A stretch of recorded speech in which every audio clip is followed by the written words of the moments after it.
আসসালামু আলাইকুম। পত্রমিতা। বৌদ্ধপাড়া মুসলিম হোস্টেলে রবির বর্তমান ঠিকানা।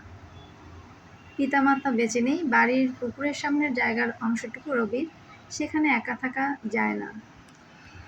চাচার একটিই বক্তব্য, রবি খারাপ। রবি ইন্টারমিডিয়েট পরীক্ষা শেষ করেছে, 2টো স্টুডেন্ট পড়ায়, সময় কাটে না। টিটু। রবির হাতে একটি ম্যাগাজিন, ম্যাগাজিনে একটি ঠিকানা লেখা, মিতা। টিটু, তুই ট্রাই কর। আমার 4-5 জন আছে, লাগবে না। তোর ভালো লাগলে তুই কর। রবি অনেক চিন্তা ভাবনা করে একটি চিঠি লিখতে বসে যায়।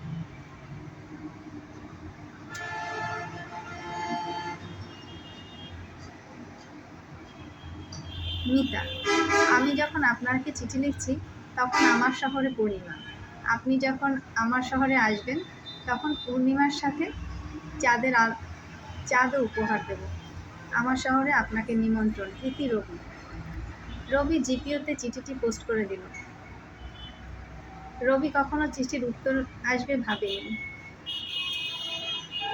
হাই রবি, আপনি কেমন আছেন? আমি মিতা। আমার দেশ সম্পর্কে জানার খুব আগ্রহ। দেশে আমার কোনো বন্ধু নেই, আপনি কি আমার বন্ধু হবেন?